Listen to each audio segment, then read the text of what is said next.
ஐயா பேசலாங்க ஐயா. வாழ்க வளமுடன். சரிங்கய்யா. வாழ்க வையகம், வாழ்க வையகம், வாழ்க வளமுடன். குரு வாழ்க, குருவே துணை. சிந்தனையை, உடல் நலத்தை சீர் அமைத்து உய்வித்த குருவே வாழ்க, வாழ்க வளமுடன். சான்ற பெருமக்களே, இன்றைய சிந்தனைக்கு ஆலயம் காட்டும் ஆன்ம ரகசியம் என்ற தலைப்பில் சில கருத்துக்களை உங்களோடு பகிர்ந்து கொள்ள விரும்புகின்றேன்.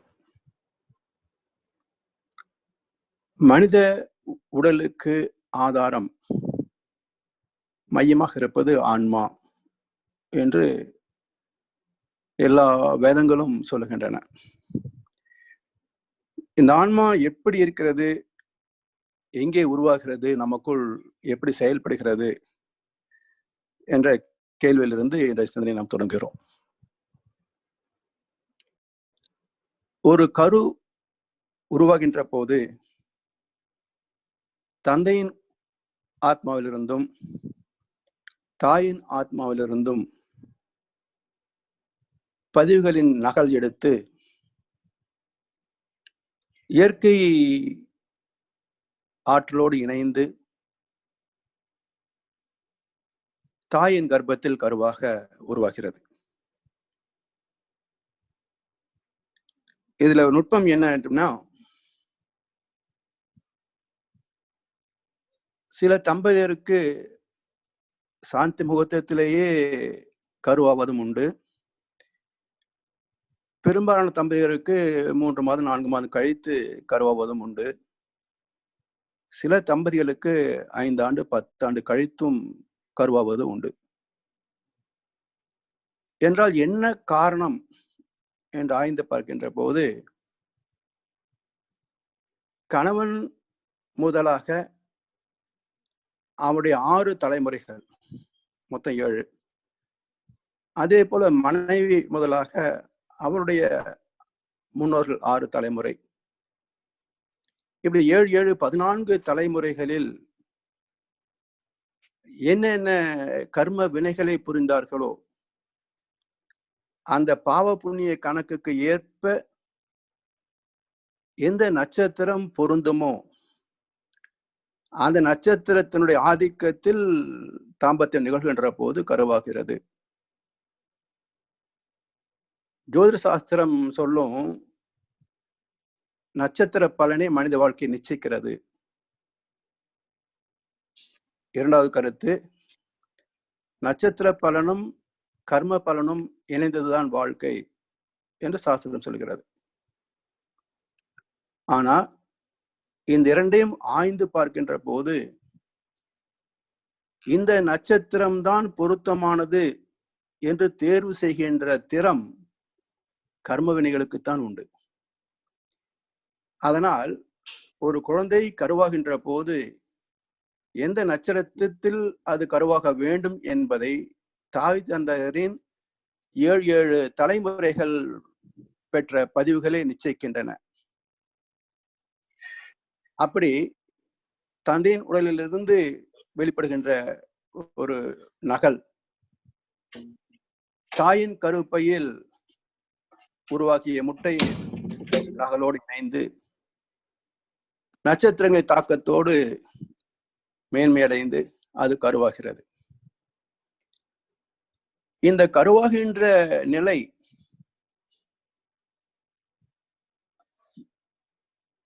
அதை படித்தார் சொல்கின்ற போது, உணர்வு கலங்கி ஒழுகிய விந்து ஊரு சுரோனித மீது கலந்து என்று சொல்வார்கள். அதாவது கணவன் மனைவி உணர்வு அற்ற நிலை, எல்லாம் மறந்த என இழந்த நலம் சொல்வார்கள். அந்த நிலையில்தான் கருவாகிறது. இந்த நிலை அருணகிரியார் சொல்கின்ற போது, எல்லாம் மர என இழந்த நலம் சொல்லாய் முருகா சுரபதியே என்று ஞானத்தின் உச்சத்தை சொல்லுகிறார், பேரின்பத்தை சொல்லுகிறார். அப்போ கருவாகின்ற போதும் மறந்த நிலை, ஞானம் பெறுகின்ற போதும் மறந்த நிலை. இரண்டுக்கும் பேதம் என்ன என்றால், இது சிற்றின்பத்தில் தன்னை மறந்த நிலை, அது பேரின்பத்தில் தன்னை மறந்த நிலை. இரண்டு நிலைகளிலும் இன்பம் பொதுவானது, காலமே பேதப்படுகிறது.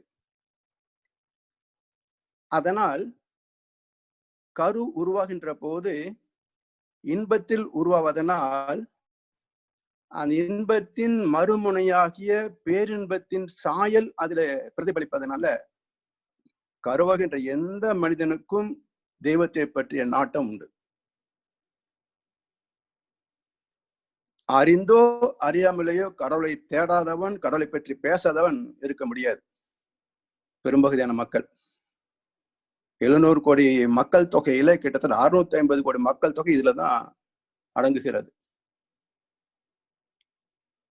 எனவே அந்த ஆன்மாவை பற்றிய மையம்தான் வாழ்க்கை என்பதனால அதை அறிவதே வாழ்வின் நோக்கம் என்ற கருத்தை மையப்படுத்திய போது ஒரு ஆண்டின் துவக்கம் தமிழ் மாதங்களில சித்திரை முதல் மாதம்.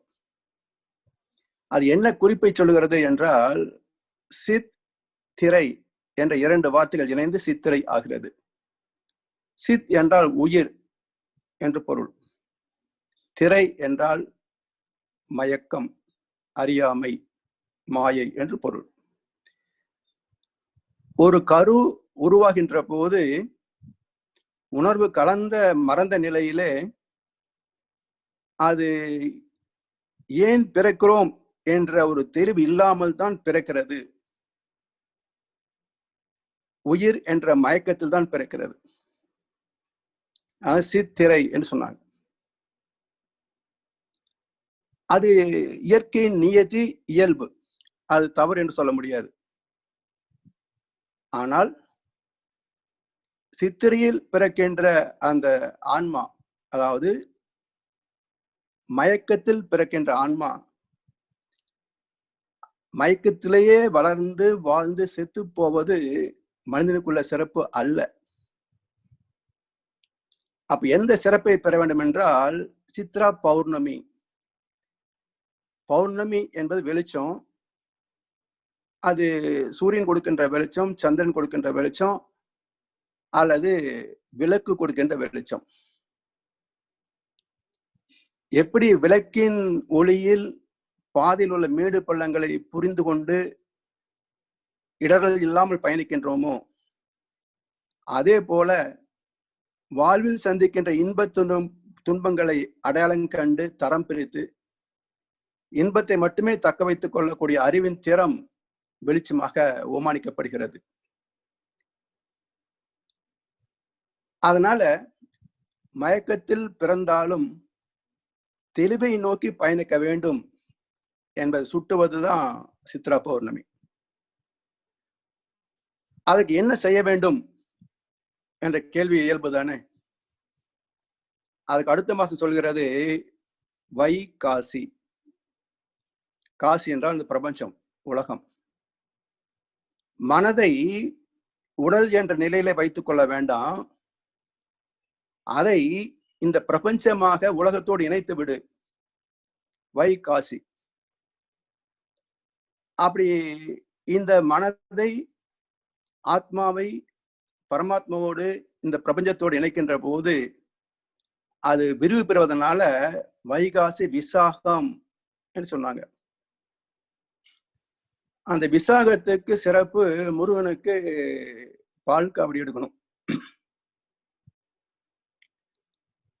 ஏன் இந்த பண்டிகை என்றாலும், வைகாசி நட்சத்திரம் 27 தொகுதிகளில் 14வது நட்சத்திரம். அதாவது மயக்கத்தில் இருந்து தெளிவை நோக்கிய பயணம் எங்கே தொடங்குகிறது என்றால், 14 வயதில் உடல் பக்குவம் பெற்ற பிறகு ஆத்ம பக்குவத்திற்கான பயணம் தொடங்குகிறது. அதனால் முருகன் பிறந்த நட்சத்திரம் விசாகம், 14வது நட்சத்திரம். இப்ப விசாகத்துல என்ன செய்யணும் அப்படின்னா, பால் காவடி எடுக்கணும், அதற்கு உபவாசம் இருக்கணும், பாத யாத்திரை போகணும், சிலர் அழகு குத்துவதும் உண்டு. இப்ப எதற்காக இந்த சடங்கு வச்சிருக்கிறாங்க அப்படின்னு பாத்தீங்கன்னா, அழகு குத்திய வாயில பேச முடியாது. அப்ப அதனுடைய உள்ளார்த்தம் என்ன என்றால், மௌனம் இறைவனின் மொழி. மௌனம்தான் இறைவனை அடைவதற்கான வழி. அதை நீங்க சைவ சித்தாந்தத்துல பாத்தீங்கன்னா, சிவபெருமான் எப்பவும் தியானத்திலே தான் இருப்பார். ஒரு டிவி சீரியல் ஓம் நம சிவாயா என்று ஒரு சீரியல் வந்துட்டு இருந்தது.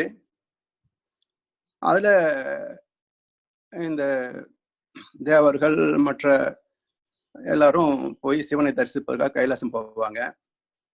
அவர் நீண்ட தியானத்தில் இருப்பாரு. தியானம் முடித்த பிறகு எல்லாரும் சிவனை வாழ்த்தி விட்டு ஒரு அருமையான கேள்வி கேட்கிறாங்க. பெருமானே, நாங்கள் எல்லோரும் உம்மை அடைவதற்காக தவ முறை தியானங்களை மேற்கொள்கிறோம். ஆனால் நீங்களோ எப்போதும் தியானத்திலே இருக்கிறீர்கள் என்றால் நீங்கள் யாரை நோக்கி தவம் செய்கிறீர்கள்? மிக அருமையான கேள்வி, பதிலும் மிக அருமையான பதில்.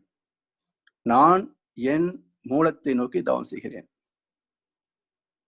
அப்ப இங்க ரெண்டு கருத்து இருக்கு. ஒன்று, இந்த பூதகணங்கள் தரிசித்த சிவம் உடலாகுது, அந்த உடலுக்கு மூலம் ஒன்று உண்டு என்ற கருத்து.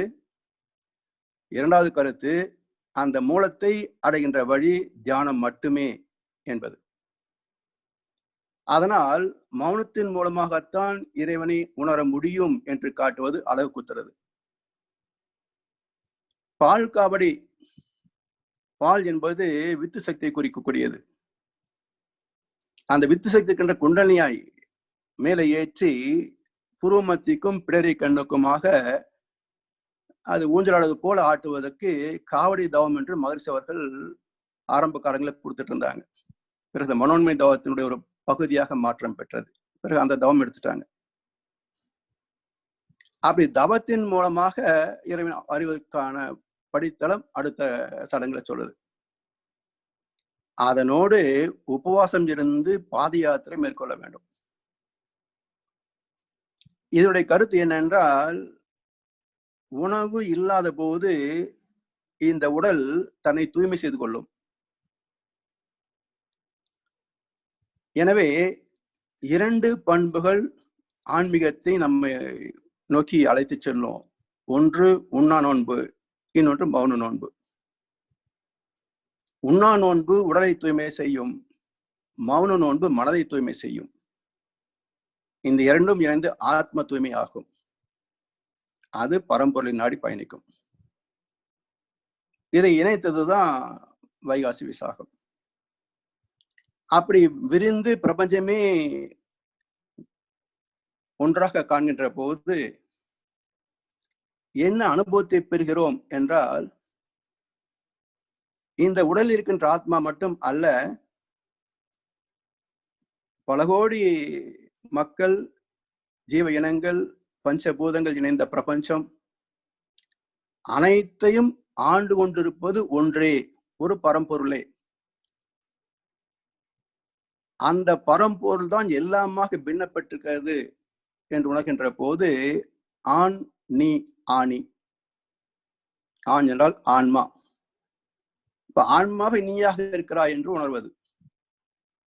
தாய்மானவர் சொல்வாரு, பாராதி பூதம் நீ அல்லை, உன்னிப்பார் இந்திரியம் கர்ணம் நீ அல்லை, ஆராய் உணர்வு நீ என்றான் ஐயன் அன்பால் உரைத்த சொல் ஆனந்தம் தோழி என்றார். அப்ப அந்த உணர்வாக இருக்கிறது, ஆத்மா இருப்பதுதான் இறைநிலை, அது பரமாத்மா என்று சொல்கிறார். அதை உணர்கின்ற போது ஆணி, அந்த நிலையில் நாம் பெறுகின்ற இன்பம் என்ன என்றால் ஆணி திருமஞ்சனம். மஞ்சனம் என்றால் படுக்கை, ஒரு ஊஞ்சல். திரு என்றால் தெய்வீகம், காந்த ஆற்றல். இறைவனை இல்லாம உணர்ந்த அந்த பேரின்பத்திலே அந்த தொட்டிலில் ஆடுகின்ற இன்பத்துக்கு சமமானது எது? அன்னையின் கையில் ஆடுவது இன்பம், கண்ணியின் கைகளில் சாய்வதும் இன்பம், தன்னை அறிந்தால் உண்மையில் இன்பம், தன் நலம் மறந்தால் பெரும் பேர் இன்பம். அந்த இன்பத்தை சந்திக்கின்ற போதுதான் இந்த பிரபஞ்சம் முழுவதுமே அகக்காட்சி உணர்கின்ற போது என்ன நிகழ்கிறது பாத்தீங்கன்னா, அந்த பரம்பொருள் எடுத்த கோடிக்கணக்கான உரு அனைத்துமே ஒரு திருநடனமாக, திரு விளையாடலாக பிரபஞ்சம் முழுவதும் நடப்பதை பார்க்கிறோம். அது ஆடிக்கொண்டிருப்பது, அனைத்துமாக ஆடிக்கொண்டிருப்பது. அதை கம்பர் சொல்வாரு, அழகிலா விளையாட்டுடையான். இத்தனை விளையாடுகள் இன்று எண்ணி சொல்ல முடியாது. அழகு இலா, எண்ணிக்கை அடங்காத, இன்ஃபனைட். அழகிலா விளையாட்டுடையான். அவர் தலைவன், அன்னவர்க்கே சரண் நாங்களே என்கிறார். அப்படி அந்த ஆடி என்று அனைத்து இயக்கங்களையும் பார்க்கின்ற போது அவற்றுக்கு மூலமானது சக்தி என்ற உயிர். எனவே ஆடி மாதத்தை சக்தி மாதமாக நமது வழிபாட்டில் இணைத்திருக்கிறார்கள். எத்தனையோ பெண் தெய்வங்கள் இருந்தாலும் அம்மன் மாதம் என்று சொல்லக்கூடியது மாரியம்மன், தண்டுமாரியம்மன், கருமாரியம்மன், கோணியம்மன், பிறகு காமாட்சி, மீனாட்சி, விசாலாட்சி என்று இந்த 7 அம்மன்களுக்கு மிக சிறப்பான பொருள் உண்டு. அவர்களெல்லாம் தரிசிப்பதற்கு என்று ஒரு இடத்தை அமைத்திருக்கின்றாங்க. அந்த இடத்திற்கு நோக்கம் என்ன என்றால், இந்த ஆணி திருமஞ்சனமாக முழுமை பெற வேண்டும். ஆனா மயக்கத்தில் பிறந்த மனிதன் அந்த நீதிப்படி வாழ்கின்ற வாழ்க்கை முறை இருந்தது ஒரு காலத்துல. அது மறந்தது மிக நீண்ட காலம். அதனால் இந்த குருச்சேத்திரத்தில், இந்த யுத்தத்துல மனதுக்கும் அறிவுக்கும் உள்ள யுத்தம், பழக்கத்திற்கும் விளக்கத்திற்கும் உள்ள யுத்தம், இந்த ஜீவாத்மாவுக்கும் அந்த பரமாத்மாவுக்கும் இடையில் உள்ள போராட்டம். அதுல நாம மேன்மையடைய வேண்டும் என்றால் அது குடும்பம், இல்லறம் என்ற இடம் அவ்வளவு சிறப்புடையதாக இல்லை. ஏன்னா அங்க பல வகையான தேவைகள், ஆசைகள், உணர்ச்சி பேதங்கள், கோபதாபங்கள் எல்லாம் இருக்கும். அது இந்த ஆன்ம பயணத்திற்கு துணை செய்யாது அவ்வளவாக. அதனால் எல்லோரும் கூடி ஓரிடத்திலே இணைந்து அதற்கான பயிற்சிகளை மேற்கொள்ள வேண்டும் என்ற நிலையில ஆன்மாவை லயப்படுத்துகின்ற இடம், அது பொதுவாக ஒரு இடத்தை அமைத்தாங்க, ஆன்ம லயம் என்று. இது அழகா கிறிஸ்துமஸ் என்று சொல்லக்கூடிய வார்த்தை பொருள் மிகுந்தது. பொதுவாக கிறிஸ்து என்றால் அது ஒரு கிறிஸ்துவ மதத்துக்கு மூலமாக இயேசு கிறிஸ்து நினைக்கிறாங்க. ஆனா கிறிஸ்து என்ற வார்த்தைக்கு பொருள் ஞானம், என்லைட்டட் பர்சனாலிட்டி என்ற பொருள். அதுக்கு கிறிஸ்து பிறந்த நாள் என்று ஒரு நாளை வைத்து அன்று கிறிஸ்துமஸ் ட்ரீ என்று ஒரு சடங்கை வச்சிருக்கிறாங்க. அது என்னன்னா, கிறிஸ்து என்பது ஞானம், அதாவது அறிவை அறிந்த தெளிவு. கிறிஸ்துமஸ் ட்ரீ என்பது அறிவு விருட்சம்.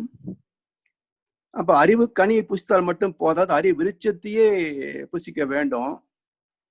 அதற்கு அனைத்து மக்களும் ஒன்றாக இணைந்து அதற்கான பயிற்சிகளை மேற்கொள்ள வேண்டும் என்பதுதான் கிறிஸ்து மாஸ், MASS வரணும், மாஸ் கூட்டம். அப்போ ஞானம் பெறுவதற்கான, அறிவு விருட்சத்தை அடைவதற்கான துவக்க நாள் என்று அனைவரும் கூடி அதிலே பங்கு பெறுவோம் என்பதுதான் கிறிஸ்துமஸ் நிகழ்ச்சி. அதனால எல்லா மதங்களிலும் வழிபாட்டுக்கு என்று ஒரு இடம் உண்டு. அதை அழிப்பது மிக பெரும் பாவம். அதனால் அவருடைய மதங்கள்ல அவங்களுடைய நோக்கத்திற்கு ஒரு வழிபாட்டு இடம் வச்சிருக்கிறாங்க, அவ்வளவுதான். இதை அழிப்பது என்பது எந்த கோட்பாடுக்கும் பொருந்தாது, தெய்வத்துக்கும் பொருந்தாத ஒரு செயல். அப்ப அந்த ஆன்ம லயத்திற்கான இடத்துல அது எப்படி அமைக்க வேண்டும் என்ற ஒரு நீதி உண்டு. எல்லா இடத்துலயும் கோவில் கட்டிட முடியாது. கட்டின எல்லா கோவில்களையும் கூட்டம் வந்துடாது. மகாபாரதத்துல ஒரு சின்ன குறிப்பு உண்டு. குருட்சேத்திர யுத்தத்துல ஜெயிக்கணும் அல்லவா? எந்த இடத்தில் யுத்தம் நடத்தினால் ஜெயிக்க முடியும் என்று அதுக்கான தேர்ச்சி பெற்ற ஒருவர் மூலமாக அந்த இடத்தை தேர்வு செய்தார். அப்ப பாண்டவர்கள் கிருஷ்ண பரமாத்மா ஒருத்தரை தேர்ந்தெடுத்து எந்த இடத்துக்கு யுத்தம் செய்யலாம் இனி கண்டு வா என்று அனுப்பி வைக்கிறாங்க. அவன் போய் இந்த இடத்துல யுத்தம் செய்தால் வெற்றி நிச்சயம் என்று சொல்லிவிட்டு இன்னொரு கருத்தை சொல்றான். நான் அங்கு செல்வதற்கு முன்பு வேறு யாரோ வந்து சென்றார்கள் அப்படின்னு சொல்றான். அப்போ கிருஷ்ண பரமாத்மா சொல்லுவாரு, விதுரன் ஏற்கனவே ஒரு ஆள் அனுப்பி பார்த்துட்டார் அந்த இடத்த அப்படின்றார். இது போல ஒவ்வொரு இடத்திற்கும் ஒரு அலைக்களம் உண்டு. அப்ப எந்த இடத்தில் பூமியுடைய எந்த பகுதியில் ஒரு ஆலயத்தை நிர்மாணம் செய்தால் அங்கு வரக்கூடிய மக்களுக்கு அந்த ஆலயத்தின் பயனை நல்குமோ அப்படி தேர்வு செய்து அமைந்த இடங்கள் நம்பர் 1 சித்தர் ஜீவசமாதி அடைந்த திருத்தலங்கள். அப்படி இல்லாத இடத்துல மக்கள் தங்கள் சௌகரியத்துக்காக தினசரி வழிபாட்டுக்கென்று அருகிலே அமைத்துக் கொண்ட இடமும் கோவில்கள் உண்டு. ஆனாலும் அதுல சில நீதிகளை வடிமைத்தாங்க. அதுக்கு ஆகம விதிகள் என்ற ஒரு வார்த்தையை சொல்லுவாங்க. அப்படி ஆகம விதிப்படி கட்டப்பட்ட திருத்தலங்கள் 2ஆம் வகை. இது இன்னும் விரிந்து நடு தெருக்களிலே சந்து பொந்துகள் எல்லாம் ஒரு கோவிலை வைத்துக் கொண்டு செய்வது அது வியாபார கோவில்கள். அதுல எந்த விதமான ஆன்மீகமும் இல்லை, எந்த ஞானத்தையும் பெற முடியாது. இன்னும் சொல்ல போனா தவத்தில் தேர்ச்சி பெற்றவர்கள் இந்த கோவிலுக்கு சென்றால் ஆற்றல் விரயமாகும். எனவே ஆன்ம லயத்திற்காக உள்ள இடம் முதலாவது தரம் சித்தர்களின் ஜீவ சமாதி அடைந்த திருத்தலங்கள். 2வது ஆகம விதிப்படி கட்டப்பட்ட திருத்தலங்கள். இப்படி அமைக்கப்பட்ட திருத்தலங்களில எத்தனோ விக்கிரகங்களை நாம் வைத்து வழிபட்டாலும் இப்ப ஆடி மாதத்திலே அம்மனுக்கு என்று சிறப்பாக சில கோவில்களிலே வழிபாடு உண்டு. இப்போ மாரியம்மன் இப்ப இந்த லாக்டவுன் இல்லைன்னா தமிழ்நாடு முழுவதும் தெருவாரியாக மாரியம்மன் திருவிழா நடந்துட்டு இருக்கும். இப்போ லாக்டவுன் இருக்கிறதுனால எங்கேயும் எல்லா கோவில்களும் அழைச்சிட்டாங்க. அதனால நிகழ்ச்சி இன்னும் துவங்கவில்லை. இப்ப மாரியம்மன் தத்துவம் எதை காட்டுகிறது என்பதற்கு அடிப்படையில அந்த விக்கிரகத்தை கொஞ்சம் உற்று பார்க்கணும்.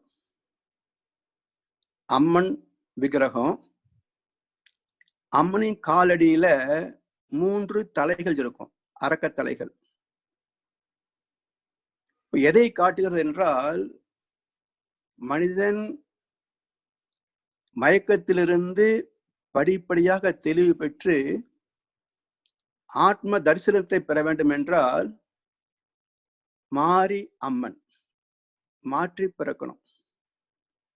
ஊத்தை சடலமடி உப்பிருந்த பாண்டமேதான் மாற்றி பிறக்க வழி எனக்கு கிட்டுதில்லை, மாற்றி பிறக்க மருந்தனுக்கு கிட்டும் என்றால் ஊத்தை சடலம் விட்டு உன்பாதம் செய்கிறேனோ கண்ணம்மா என்று அழுகின சித்தர் ஒரு கவி சொல்றார். அப்ப மாற்றி பிறப்பது அது பைபிள்ல நீங்கள் மனம் திரும்பி மறுபடியும் பிள்ளைகள் போல் ஆகாவிட்டால் பரலோக ராஜ்யத்தில் பிரவேசிக்க மாட்டீர்கள் என்று மெய்யாகவே உங்களுக்கு சொல்லுகிறேன் என்று ஒரு வசனம் உண்டு. Returning back to Eden garden, தாயின் கர்ப்பத்திற்கும் மீண்டும் பிரவேசிப்பது என்று சொல்லுவார்கள். அப்ப என்ன பொருள் என்றால் மனம் திருந்தி மறுபடியும் பிள்ளைகள் போல் ஆகாவிட்டால், அந்த திருந்தி வருது பாருங்க. இப்ப நம்ம ஒரு அகல் விளக்கு ஏற்றுகிறோம் கோவில்ல, அந்த விளக்கு ஒரு பாத்திரம் தான், அது சுடர் விடாது. அப்ப அந்த விளக்கு சுடர் விட வேண்டும் என்றால் அங்கே 3 அம்சங்கள் தேவை. எண்ணெய், திரி, தீ. இந்த 3ம் இருந்தால்தான் அகல் விளக்கு சுடர்விடும். எண்ணெய், திரி, தீ. எண்ணெய், திரி, தீ. எண்ணெய், திரி, தீ. என்னை திருத்துவதை மாற்றி பிறப்பது. அப்ப நமக்குள் உள்ள தீயவற்றை மாற்றி நல்லவற்றை மேன்மைப்படுத்துகின்ற போது நம்மை நாம் திருத்திக் கொள்கிறோம். அப்படி திருத்துகின்ற போது மாற்றத்தை சந்திக்க முடியும். அதான் மாரி அம்மா. அதுக்கு என்ன செய்யணும் அப்படின்னா, அதற்கு மாரியம்மன் பண்டிகை என்று சாட்டுவாங்க. ஒரு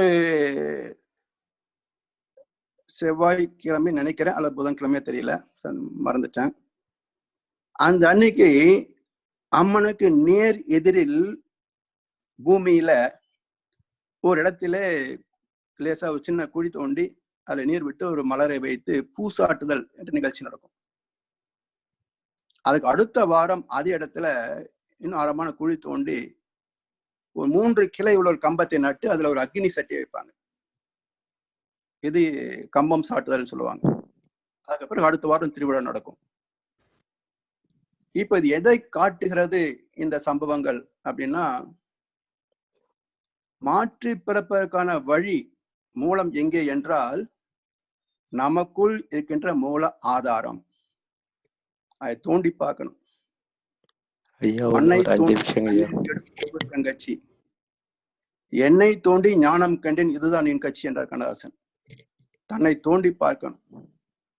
அது தோன்றுகின்ற போது அந்த இடம் பத்மம் என்று சொல்லக்கூடிய ஒரு தாமரை மலர் போன்றது மூலாதாரம். அது பூசாட்டுதல். அப்படி சாட்டிய பிறகு அங்கிருந்து அந்த குண்டலினி சக்தியை மையமாக ஏற்றி ஏற்றி ஏற்றி மேல கொண்டு வரணும் ஆக்னைக்கு. அது 3 கிளை உடைய 3 கண் என்று சொல்கிறோமே, அது கம்பம் சாட்டுதல் அக்னி. அப்ப குண்டலினி சக்தி மூலாதாரத்திலிருந்து ஏற்றி புருமத்தி கொண்டு வருவது. சரி, இது ஏன் எல்லோரால் முடிவது இல்லை, ஏன் எல்லோருக்கும் நாட்டம் வருவதில்லை என்ற கேள்வி கேட்கிற போது, இந்த பயிற்சிக்கு அடிப்படை 3 அம்சங்களை நாம் தெளிவாக விளங்கி கொண்டு அதை பக்குவப்படுத்தக்கூடிய பயிற்சிகளை மேற்கொள்ள வேண்டும் என்பதை காட்டுவதுதான் மாரியம்மனின் காலில் மிதிப்பட்டிருக்கின்ற 3 தலைகள், 3 அரக்க தலைகள். அது ஆணவம், கண்மம், மாயை என்ற மும்மலங்களை குறிப்பிடுவது.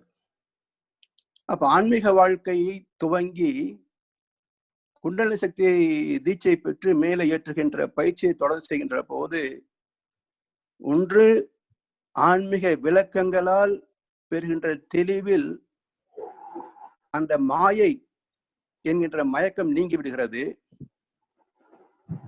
பொருள் சார்ந்த வாழ்க்கையை தான் சாஸ்திரம் நம்பிக்கொண்டிருந்த மயக்கம் நீங்கி விடுகிறது.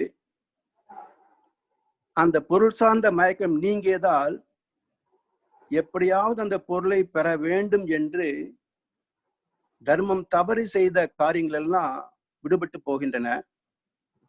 அப்ப தர்மம் சார்ந்த வாழ்க்கைக்கு திரும்புகின்றான். அதனால் கண்மம் என்ற பாவங்கள் விலகுகின்றன, புதிதாக அது தோன்றுவதில்லை. அப்ப ஆணவம், கண்மம், மாயை என்ற 3 மலங்களில் மாயை தெளிவாகிறது, கண்மம் விலகுகிறது. ஆனாலும் ஆணவம் அங்கேதான் இருக்கும். நம்ம ரீஜாயின் பண்ணிக்கலாமா? டைம் ஆகுது, திருப்பி ரீஜாயின் பண்ணலாம் எல்லாருக்கும். ஏன்னா விளக்கம் கண்டினியூ ஆகுது, ரீஜாயின் பண்ணிக்கலாம். ஏன்னா டைம் பத்தாது, ரீஜாயின் பண்ணிப்போம் எல்லாரும். வாழ்க்கை நான் மறுபடியும் ரீஜாயின் பண்ணவா? ரீஜாயின் பண்ணிக்கலாம். ரீஜாயின் ஐயா இன்னும் 6 நிமிஷம் இருக்குங்க, அப்படியே பேசட்டுங்க ஐயா. பேசுறேன் நான். இருக்கு 6 நிமிஷம். ஓகே, அப்போ பேசுங்க. அப்போ அந்த ஆணவம் என்பது மட்டும் அங்கே நிற்கும். ஏன்னா நம்ம நற்காரியங்களை மனதை திருப்பி விட்டாலும், பொருள் சார்ந்த வாழ்க்கையிலிருந்து விலக துவங்கினாலும் கூட இந்த ஆணவம் நான் என்ற அகந்தை அவளை எளிதில் நீங்கி விடாது. அவளுடைய ஆற்றல் என்ன என்பதை புரிந்து கொள்ள வேண்டும் என்றால் ராவணனை படிக்கணும். ராவணனை படிச்சாதான் தெரியும் ஆணவம்னா என்ன அப்படின்றது. அதனால் அடுத்த கட்டத்துக்கு போறோம். இந்த மாரியம்மனை கடந்து அடுத்த கட்டத்துக்கு போறோம். தண்டு மாரியம்மன். தண்டு என்றால் ஒரு நுனிக்கும் இன்னொரு நுனிக்கும் இடைப்பட்ட தூரம். நம்முடைய உடலின் முதுகுத்தண்டின் கீழ் நுனி மூலாதாரம், மேல் நுனி சகஸ்திராதாரம். தண்டு மாரி அம்மன். மூலாதாரத்தில் இருக்கின்ற குண்டலினி சக்தி ஒரு குருவின் உதவியோடு தீட்சை பெற்று அதை தொடர்ந்து பயிற்சி செய்து காலத்தால் ஒவ்வொரு மையமாக மாறி மாறி வருவது. பொதுவாக நம்ம தியானம் தவம் என்ற 2 வார்த்தைகளுக்கும் ஒரே பொருள் என்று நினைக்கிறோம். தியானம் வேறு, தவம் வேறு. தவத்துக்கு அடிப்படை தியானம். சம்ஸ்கிருதத்துல சரி, ஹிந்தியிலையும் சரி, தியான் என்பது எண்ணம் சார்ந்தது, உணர்ச்சிகள் சார்ந்தது.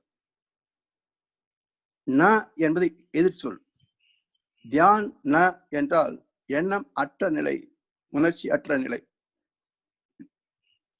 தவத்தின் துவக்கமே எண்ணம் அற்ற நிலைக்கு போனால்தான் அதுக்கு தவம் என்று பேரு. எண்ணம் இருந்தால் அதுக்கு தவம் என்று பேர் கிடையாது. அப்ப மூலாதாரத்தில் மனம் நிறுத்துகின்ற போதே அங்கே ஆல்பா ஃப்ரீக்வன்சி சொல்கிறோமே, 13 to 8 வரைக்கும்.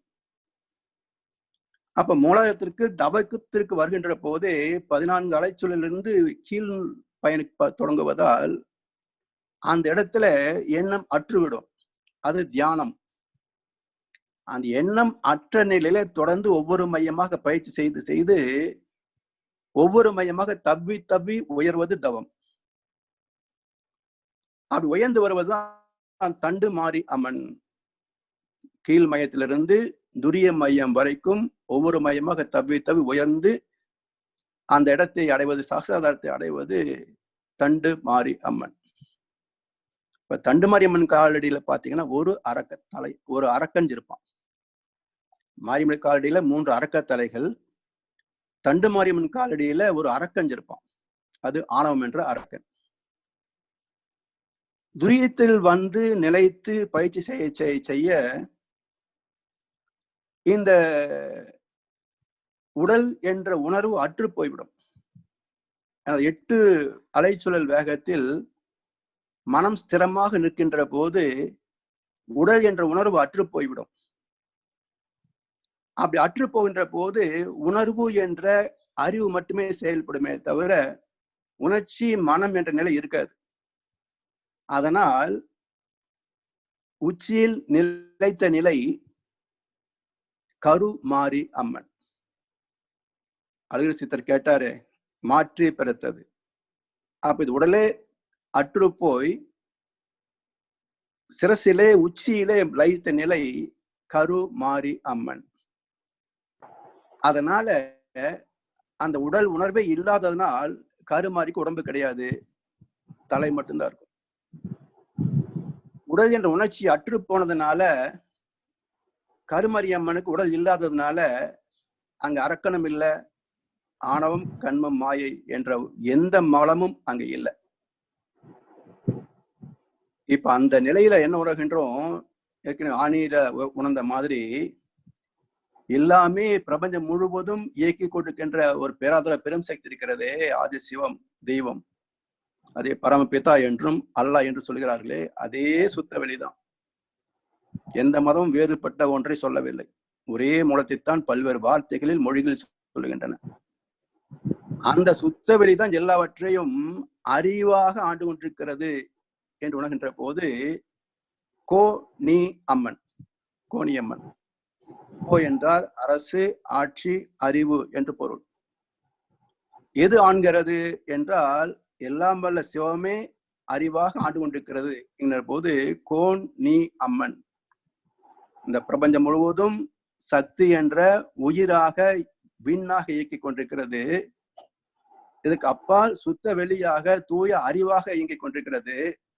அப்ப இந்த பிரபஞ்சம் முழுவதும் ஒரு இயக்க ஒழுங்கோட, தெய்வ நீதியோட, செயல்விளைவு நீதியாக இயங்கிக் கொண்டிருக்கிறது. அந்த உண்மையை அறிந்து அந்த ஆட்சியை மதிக்கின்ற போது கோ நீ அம்மன். இப்ப அந்த கோணியம்மன் விக்கிரகத்தை கவனிச்சு பாருங்க. மீண்டும் ஒரு அரக்கன் கோணியம்மன் காலடியில் இருக்கிறான். இப்ப கருமாரியம்மன் கிட்ட காணாம போன அரக்கன் மீண்டும் கோணியம்மன் கிட்ட ஏன் வந்தான் அப்படின்னு பாத்தீங்கன்னா, கோணியம்மனுக்கு உடலும் உண்டு, தலைமை உண்டு. ரீஜாயின் பண்ணிக்கலாமா ஐயா? ரீஜாயின் பண்ணிக்கலாம். டைம் ஆயிடுச்சு. சரிங்க ஐயா. ஐயா சரிங்க ஐயா, வாழ்க்கை. இப்போ மாரியம்மன் காலடியில 3 அரக்கத்தலைகள். அது ஞான பாதையில் குறைந்து தண்டு மாரியம்மன் காலடியில ஒரு அரக்கனாக இருந்தது. பக்குவம் பெற்றதால் கருமாரியம்மன் இடத்துல உடலும் இல்லை, அரக்கனும் இல்லை. எல்லாம் தெளிந்த நிலையில் பிரபஞ்சமே இறைவனாக இருக்கிறான், நானும் அதுல ஒரு அங்கமாக இருக்கிறேன் என்ற பக்குவத்தில் இருக்கின்ற போது கோணியம்மன் காலடியில் மீண்டும் ஒரு அரக்கன் பிறக்கிறான். இந்த அரக்கன் யார் அப்படின்னா, எல்லாம் எனக்கு தெரியும் நினைக்கிறோமே, வித்யா கர்வம். சாதாரண கர்வம் இருக்க, பொருள் சார்ந்த கர்வம், அதை விட பல மடங்கு ஆபத்தானது இந்த வித்யா கர்வம். இது எப்ப வேணாலும் மேல வரும். ஆனா கோணிமன் தத்துவம் எதை காட்டுகிறது என்றால், இந்த வித்யா கர்வத்தை அவ்வளவு எளிதில் நீக்கிவிட முடியாது. அப்ப என்ன செய்யலாம் என்றால், எப்பொழுதும் அயரா விழிப்பு நிலையோடு இருந்து அதை காலில் வைத்தால் மட்டுமே அது நமக்கு துன்பம் செய்யாது. கொஞ்சம் கால் விலகினாலும் இந்த வித்யாகரம் தலையில் உட்கார்ந்துக்கும். அதனால இது விழிப்போடு தான் கடைசி வரைக்கும் வாழ்க்கை நடத்த வேண்டும் என்று எச்சரிப்பது கோணியம்மன் தத்துவம். இந்த 4 அம்மன்களும் பக்தி மார்க்கத்தில மூலமாக ஞானத்துக்கு வழிகாட்டி விட்டார்கள். ஆனா இங்க தீட்சை முறை இருக்குதா அப்படின்னா இல்லை. அப்ப இதற்கான வழிவகை என்ன என்று தேடுகின்ற போதுதான் தகுந்த குருவின் மூலமாக தியான பயிற்சிகளை கற்றுக்கொண்டு அதை முறையாக செய்து வர வேண்டும் என்ற நீதியை வகுத்தார்கள். அந்த தியான முறைகள் 3: காமாட்சி, மீனாட்சி, விசாலாட்சி. காம ஆட்சி காமாட்சி. காமம் என்றால் ஆசைகள். உடல் சார்ந்த, பொருள் சார்ந்த அனைத்து ஆசைகளும் பிறக்கின்ற இடம் மனம் என்று சொன்னாலும், மனம் பிறக்கின்ற இடம் ஆத்மா. ஆத்மாவிலிருந்து மனதிலே கிளம்பி மூளையில மோதி எண்ணங்களாக வெளிப்படுகின்றன. அதனால காமத்தை ஆட்சி செய்கின்ற இடம் பூர்வமத்தி. அதுக்கு ஆக்ஞா என்று சொல்லுவாங்க, கமாண்ட் என்று பொருள். அப்ப கமாண்டிங் சென்டர், கட்டளை மையம், இது சரி, இது தவறு, இதை செய் என்று கட்டளையிடுகின்ற மையம் நெற்றிக்கண், புருவமத்தியில. அந்த புருவமத்தியில தீட்சை பெற வேண்டும் என்று காட்டுவது காம ஆட்சி அம்மன். அதுதான் மகர்ஷி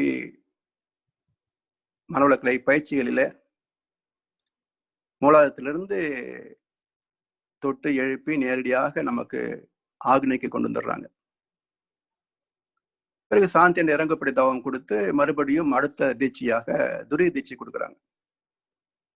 துரிய தீட்சைக்கு நயன தீட்சை என்று ஒரு பெயர் உண்டு. எப்படி கொடுக்கப்படுகிறது என்றால், கண்கள் வழியாக ஆற்றலை பாய்ச்சி அந்த உயிர் உணர்வை கொடுக்கின்ற தீட்சை சச்சி தீட்சை, நயன தீட்சை என்று சொல்லப்படும். எப்படி மீன் தன் கண்கள் வழியாகவே ஆற்றலை பாய்ச்சி தன் முட்டைகளை உடனடியாக குஞ்சுகளாக பொறிக்க வைத்திடுகிறதோ, அதுபோல் கண்கள் மூலமாக கொடுக்கின்ற தீட்சை மீன் ஆட்சி அம்மன். மீன் என்றால் நயன தீட்சை என்று பொருள். அது மீன் ஆட்சி அம்மன். அடுத்து இந்த துரியம் என்ற உயிர் உணர்வை கடந்து பிரபஞ்சமாக விரிந்திருக்கணுமே வைகாசி விசாகம். அதுபோல் விசாலமாக விரிந்து நிற்பதற்கு உள்ள தீட்சை துரியாதீத தீட்சை என்று மகர்ஷி கொடுக்குறாங்க. அந்த விரிந்தனை விசாலாட்சி அம்மன், பிரபஞ்சம் முழுவதும் விரிந்திருக்கின்ற அந்த சக்தியை உணர்வதற்கான தீட்சை. அதை கடந்தது துரியாதீத தீட்சை, அது மகா தபஸ்ன்னு சொல்லுவார்கள். இப்படி மாரியம்மன் தத்துவத்துல கோடிட்டு காட்டினாங்க, குண்டலினி சக்தியை மேல கொண்டு வரணும். அந்த சடங்குக்கு உள்ள தீட்சை காமாட்சி அம்மன். அடுத்து அது ஒவ்வொரு மையமாக மேல கொண்டு வரணும், அது தண்டுமாரி அம்மன், அதுக்கும் இதே காமாட்சி தான். அதுக்கும் அடுத்து கருமாரிய நிலை, அதுக்கு விசால மீனாட்சி துரிய தீட்சை. அதை அடுத்து உடல் என்ற எல்லையை கடந்து பிரபஞ்சமாக விரிந்து நிற்கக்கூடிய நிலை துரியாதீத தீட்சை, அது விசாலாட்சி அம்மன் தத்துவம். அது அந்த கோணியம்மன் தத்துவம், இங்க விசாலாட்சி அம்மன் தீட்சை.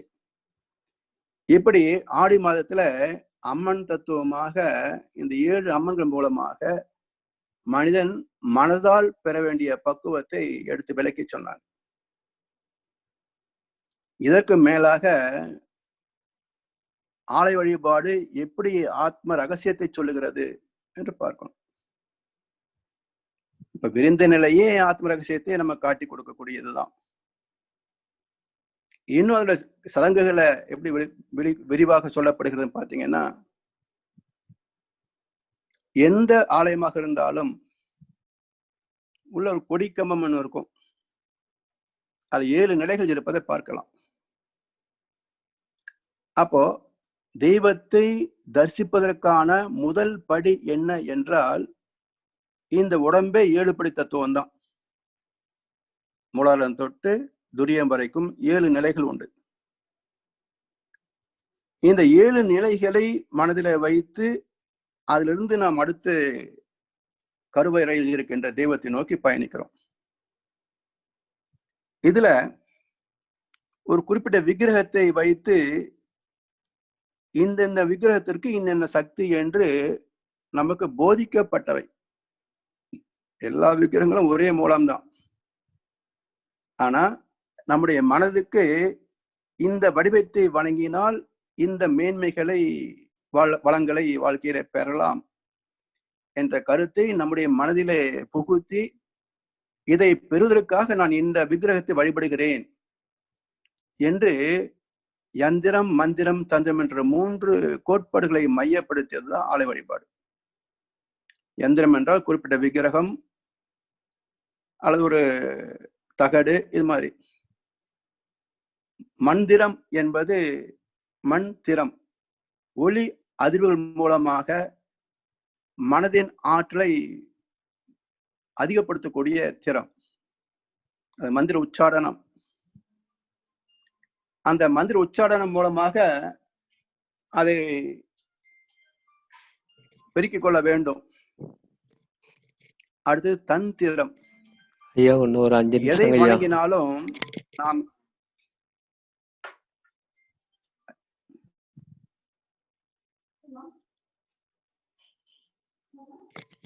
ஒரு 5 நிமிஷத்துல முடிச்சிருவீங்கல்ல ஐயா? சரிங்க ஐயா. எதை வணங்கினாலும் அது நம்முடைய மனதோடு இணைந்து அது செயல்படணும். அப்ப யந்திரம், மந்திரம், தந்திரம் என்று 3 கோட்பாடுகளை மையப்படுத்திக் கொள்ளும். அப்ப அந்த விக்கிரகத்தை வழிபடுகின்ற போது அபிஷேகம், ஆராதனை என்று 2 வகைகளை பிரிச்சாங்க. அந்த விக்கிரகத்திற்கு பல பொருட்களால் அபிஷேகம் செய்யறோம். இளநீ, பன்னீர், பால், தயிர், குங்குமம், விபூதி, மஞ்சள், இப்படி பல பொருட்களால் அபிஷேகம், இப்படி பல பொருட்களால அபிஷேகம் செய்கிறோம். அப்படி செய்கின்ற போது என்ன தத்துவம் அங்கே வெளிப்படுகிறது அப்படின்னா, ஒவ்வொரு பொருளால் அந்த விக்கிரகத்தின் மீது அபிஷேகம் செய்கின்ற போது தோற்றம் மாறும். பால் ஊத்தின ஒரு தோற்றம், சந்திரன் முற்றுகின்ற ஒரு தோற்றம், இப்படி தோற்றம் மாறிக்கொண்டே வரும்.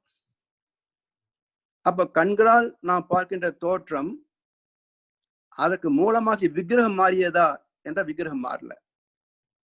அப்போ இந்த அபிஷேகம் எதை காட்டுகிறது என்றால், நாம் கண்களால் பார்க்கக்கூடிய எத்தனை தோற்றங்கள் இருந்தாலும் அத்தனை தோற்றங்களுக்கும் மூலப்பொருளாகிய தெய்வத்தில் மாற்றம் இல்லை என்று கருத்து. அதன் பிறகு அலங்காரம் செய்து தீபாராதனை என்று ஆரம்பிக்கிறாங்க. முதல்ல 108 திரிகளை வைத்து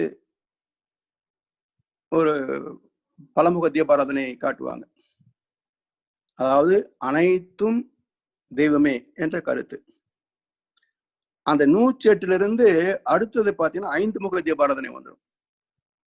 அப்ப எத்தனை தோற்றங்களை நாம் பார்த்தாலும் அனைத்திற்கும் அடிப்படை பஞ்சபூதங்களே. அந்த பஞ்சபூதங்களில் 5வது தத்துவம் மண். அதுக்கடுத்து 4 வரைக்கும் இருந்தது 4 முக தீபாராதனை. அதுக்கடுத்து நெருப்பு வரைக்கும் இருந்தது 3 முக தீபாராதனை. அதுக்கடுத்து காற்று வரைக்கும் இருந்தது 2 முக தீபாராதனை. அதுக்கடுத்து சக்தி விண் மட்டும் இருந்தது ஏகமுக தீபாராதனை. இந்த விண்ணுக்கு மூலம் சுத்த வெளி, இது எப்படி காட்டுவது? அதனால் என்ன செய்தாங்க, ஏகமுக தீபாராதனைக்கு பிறகு எல்லா பக்தர்களும் கண்களை மூடி வணங்க வேண்டும். இங்கதான் ஆத்ம ரகசியத்தை வச்சாங்க ஆலய வழிபாட்டுல. இப்போ கண்களை மூடி வணங்குகின்ற போது அந்த விக்கிரகத்துடைய நெகட்டிவ் எல்லோருக்குள்ளும் பிம்பிக்கிறது. அத்தனை பக்தர்கள் உள்ளும் பிம்பித்த பிறகு அந்த மூல விக்கிரகம் அங்க இருக்கா இல்லையான்னா அதுவும் அங்கேயே தான் இருக்கு. அப்படின்னா இப்ப பக்தர்கள் தனக்குள் கண்டு வணங்குகின்றார்களே, இந்த விக்கிரகம் எங்கே இருந்து உருவானது என்ற கேள்வி வரணும். அப்படி வந்ததெல்லாம் மகிழ்ச்சி சொன்னாங்க, கடவுளை வணங்கும் போது கருத்தினை உற்றுப்பார், கடவுளாய் கருத்தே நிற்கும் காட்சியை காண்பாய் எங்கே, உன்னுடைய மனம் எடுத்த தோற்றமே. அப்போ கையை குவித்து கண்ணை மூடி வணங்குகின்ற போது எனக்குள் தோன்றுகின்ற என் ஜீவகாந்தத்தின் தன்மாற்றத்தை தான் நான் தரிசிக்கிறேன். இப்போ உடனே கண்ணை திறக்காம விலகாம அப்படியே ஒரு 5 நிமிஷம் நின்னு வச்சுங்களேன், இப்ப நமக்குள் பிம்பித்த அந்த விக்கிரகம் என்ன ஆகும்? அப்படியே லேசா விரிந்து விரிந்து விரிந்து பரவி மறைந்து போகும். மறைந்த பிறகு அங்கு என்ன தெரியும் என்றால் சுத்த வெளிதான் தெரியும், கும் இருட்டு தான் தெரியும். அப்போ எல்லாம் வல்ல இறைநிலை எப்படி இருக்கிறது என்றால் இப்படி கும் இருட்டாக சுத்த வெளியாக இருக்கிறது. அதற்கு ஊடகம் உன்னுடைய மனமே. அதற்கு அந்த மனதை லயப்படுத்த வேண்டும். அப்படி லயப்படுத்துவதற்கான இடம் ஆலயம். இப்ப பிரத்யாகாரா தாரணா இரண்டிற்கும் அடிப்படை அல்லது இயக்க களம் ஆலயம். அந்த பக்குவப்பட்ட மனதை நமக்குள் திருப்பி உயிர் மையங்களில் செலுத்துகின்ற போது அது தியானம். உடல் கடந்து பிரபஞ்சம் கடந்து எல்லாம் வல்ல பரம்பொருளோடு ஒன்றுகின்ற போது அது சமாதி நிலை. பிரத்யாகாரா தாரணா தியானா சமாதி என்று அஷ்டாங்க யோகத்திலே 4 யோகங்கள் மனதுக்காக கொடுக்கப்பட்டவை. அந்த வகையிலே நம்முடைய முன்னோர்கள் ஏற்படுத்தி வைத்த மிக அற்புதமான சடங்கு ஆலய வழிபாடு. அது சிதைந்து சிதைந்து இப்போ என்ன ஆச்சு அப்படின்னா, தவறு செய்தால் தெய்வம் தண்டிக்கும் என்று சொல்வதற்கு பதிலாக இன்றைய ஆலயங்கள், ஆலயத்தை நடத்துபவர்கள் மக்களை எப்படி திசை திருப்பி விட்டாங்க அப்படின்னு பார்த்தீங்கன்னா, நீங்க என்ன தப்பு வேணா பண்ணிக்கலாம், பரிகாரம் பண்ணிட்டு ஆண்டவன் மன்னிச்சிருவான் என்று தர்மத்தை போதிப்பதற்கு பதிலாக அதர்மத்தை அரங்கேற்றி விட்டார்கள். இதிலிருந்து வெளிவருவதற்கு பக்தர்கள் விரும்புவது இல்லை. அதனால இந்த குழப்பம் காலங்காலமாக தொடர்கிறது. இப்ப மகரிஷியின் அவதாரம் என்ன என்றால், வேதங்களில் வேத வியாசர் அறிவித்த அந்த அத்வைத தத்துவத்தை எந்தமான கலப்படமும் இல்லாமல் தூய்மையாக சுத்தவெளி அத்வைத தத்துவத்தோடு தெய்வ நீதி என்ற செயல் விளைவை மையப்படுத்தி இது மட்டுமே சமுதாயத்தை சீர்திருத்த வல்லது, நமது அனைத்து சிக்கல்களுக்கும் தீர்வு இதுதான் என்று எடுத்து அதை செயல் திட்டத்தோடு இணைத்து ஒரு சாதாரண பக்தன் படிப்படியாக தன்னை பக்குவப்படுத்தி கொண்டு உயர்த்தி கொண்டு தெய்வமாக வாழக்கூடிய வகையிலே அனைத்து விளக்கங்களையும் பயிற்சிகளையும் செயல் திட்டத்தோடு இணைத்து விளக்கியிருக்கின்றான். தத்துவத்தின் முழுமை வேதத்திரியம், அனைத்து மகான்களின் நிறைவு வேதாத்திரி மகரிஷி. இப்படிப்பட்ட குருவை அடைந்திருக்கிறோம் என்ற உண்மை நாம் புரிந்து கொண்டு இந்த பயிற்சிகளை தவறாது முறையாக செய்து பண்பட்டு பயன்பெற்று மற்றவர்க்கும் பயனாக வேண்டும் என்று வாழ்த்தி இந்த சிந்தனையை நிறைவு செய்கின்றோம். வாழ்க வளமுடன், வாழ்க வளமுடன், வாழ்க வையகம்.